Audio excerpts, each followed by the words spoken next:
Well, welcome to you all this morning as we celebrate this feast of Peter and Paul.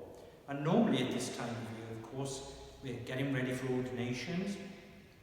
Petertide is a customary time throughout the country, indeed throughout the world, where people are ordained to the diaconate and the priesthood.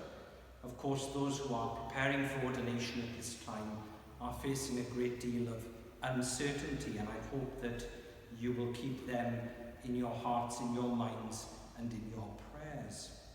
And also pray for an increase for vocations to the sacred ministry and to religious life.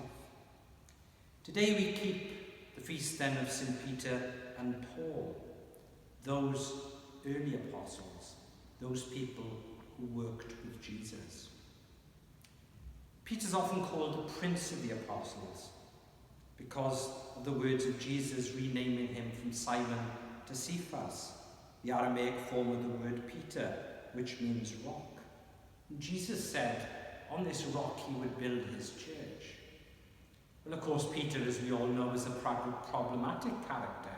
He was a bit of a coward, he could be a bit of a hothead, all of those things.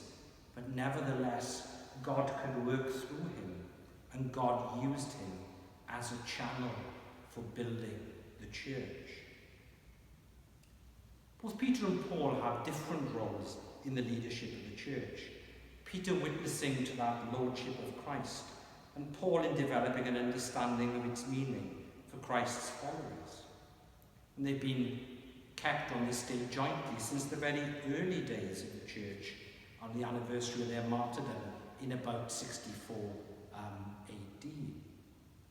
So we're given today some lovely passages of Scripture, those which are to remind us of the miraculous, how God works in different situations, how God shows us his love in our everyday lives by allowing us to be so much more than we could be just if we were under our own steam. We are led by God and by his love.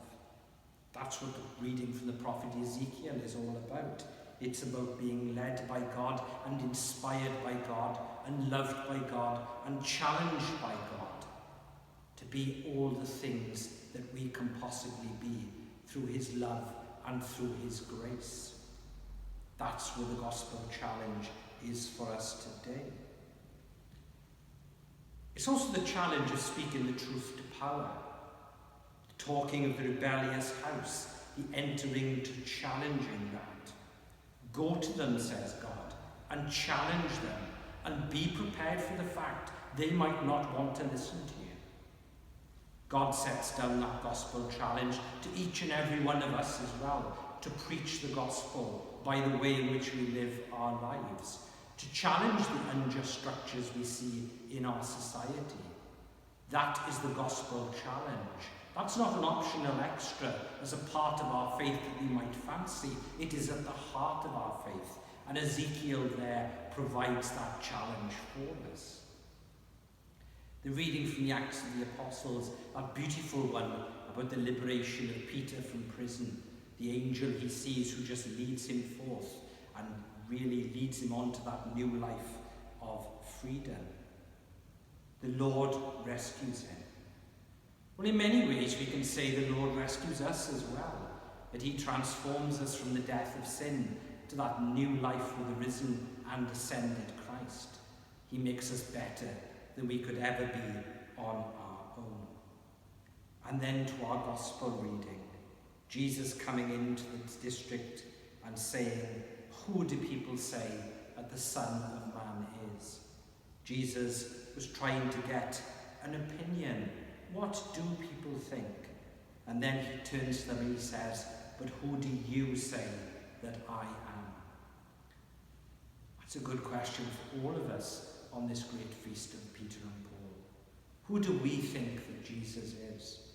Is he some just nice, moral, ethical bloke that we might fancy following, as long as it fits in with the values of the rest of our Western society? Or is he the Son of God? Is he God incarnate, the Messiah come to change our world? Only you, of course, can answer that for yourself.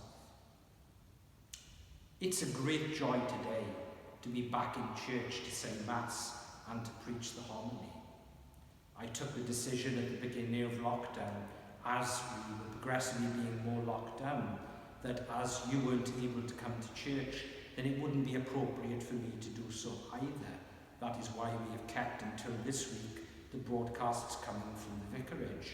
There was also some ambiguity at some stages of lockdown of whether you could travel to church, whether it was an essential journey or not.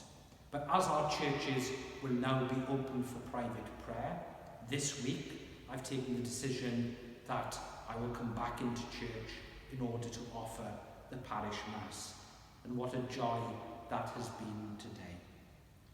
So this great feast of Peter and Paul 2020, when we return to having our Mass from church, when our church doors once again will be open this week for us to come for private prayer, a wonderful time. Who do we say that Jesus is? Who do we think that he is? How do we respond to his love? Let's hope this week as our churches reopen, it is in coming to them and offering thanksgiving in prayer. To God be the glory, now and forevermore.